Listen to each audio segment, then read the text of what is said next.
So here we are at our home in our backyard, and this is a plum tree. As you can tell, it's a young plum tree.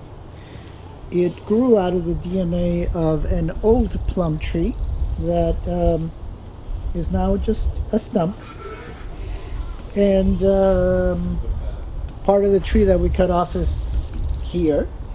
Interestingly enough, it's still providing light for all sorts of things, and even though it doesn't have roots, it's still growing. This tree is working very hard to produce.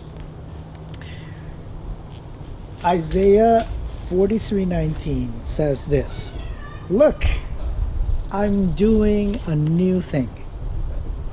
Now it sprouts up, kind of like this. Don't you recognize it? I'm making a way in the desert, paths in the wilderness." It feels a little bit like we're in the wilderness. We're not in our buildings like we would maybe prefer. We are struggling to find our new direction through the internet, through online worship, through Facebook and Zoom and all sorts of other ways. When this little tree first came up, we didn't recognize it as part of the tree.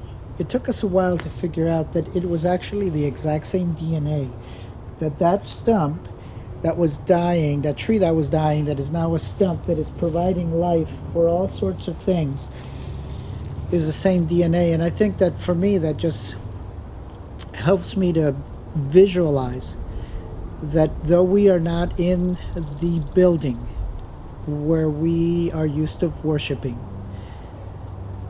that it's the same DNA, it's the same mission that invites us to now do things online, to worship online, to have devotionals online, to have our meetings on Zoom, to use Facebook Live and to record like we're recording today. And maybe it's taking us into new paths, into something new. And I don't know what God is going to do with this in the long run. I don't know what it's going to look like 3 months from now. But what I know is that God has His hand in all of this, and that the Spirit of God will guide us through this. And maybe at first we won't recognize, like we didn't recognize this little tree, what it is. But I think at some point it'll become evident what it is that is new and where God is leading us to be in the future. Same mission, same calling, maybe just a little differently for the sake of doing what the Spirit calls us to do. So I invite you to maybe not spend too much time feeling sorry that we are not in the buildings, but to visualize what we might be one day. How beautiful we might be because of the crisis that started as a crisis and